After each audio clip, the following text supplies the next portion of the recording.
The summer concert season is here. Venues are opening their doors without restrictions of years past. But there's competition when it comes to the concerts you get to see in the Metro. How does a band go from a CD to center stage? We're taking the topic 360, talking to people attending concerts, a concert venue executive, local artist, and venue owner.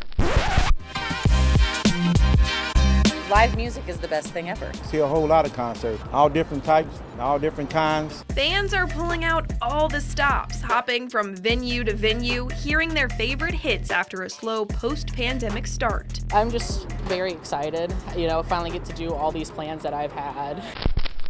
It may sound like a broken record. Local fans want more tour dates. One of my favorite artists is having a tour, and he is going to St. Louis, but he's not coming to Kansas City. I just think it's rude because we're a lot cooler, obviously. While the idea of playing second fiddle to neighboring cities hits a sour note with fans, they changed their tune with a full slate of summer concerts ahead. Yeah, still a lot to look forward to. There's a lot of things going on. A lot of people are coming. Kansas City hasn't fallen flat by any means. Beyonce and Taylor Swift are bringing their tours to Arrowhead later this year. If an artist does skip over the City of Fountains, sometimes it has more to do with logistics than a love of the city, something Bill Wah knows a lot about. Is there a best spot? You either want to be in the back row of Box or maybe row 3 or 4 of Plaza. Bill is the vice president of concerts for Starlight. Most artists aren't selling out stadiums. That's where he comes in. At the size of venue we're at, it's really relationship driven. Bill explains it like this. There are a few options for artists when booking a tour. An artist booking agent could work to schedule a venue to play in each city they decide to stop. Another option is a company like AEG or Live Nation buying part or all of an artist's tour. Those companies own or have partnerships with venues across the country. If there's a company-owned venue, that's where the artist is playing for those stops, unless there's a scheduling conflict. When you look at Kansas City's venues, it's ranked 30th for live music. That's coming from concert industry data collector Pollstar. Kansas City's kind of a mid-sized town.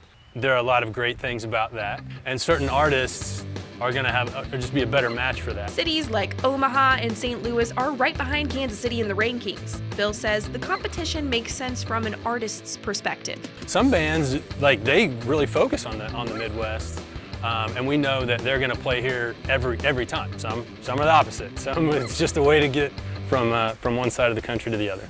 Stepped in with damn Daniels on. Look fly with these, no marathon. Music is a part of Jeff Schaefer's history, and it's part of Kansas City's too, rooted in jazz. On stage, Jeff is flared a rebel. He's been on tours of his own before and says the secret to a good one is playing in areas where you have a following. People are still overlooking what we have here in this market. Schaefer says Kansas City has plenty of fans to pick from. Just look at the events the city is hosting with national attention. But when you understand that we're doing the NFL draft, that we're doing the World Cup, that we have this vibrant festival called Boulevardia, you'll see that it's not just those events, but it's the scene. He says it's a matter of just getting bands in the door. Once they show up and do their thing here, they're going to be coming back because they're going to understand that we have a successful market here.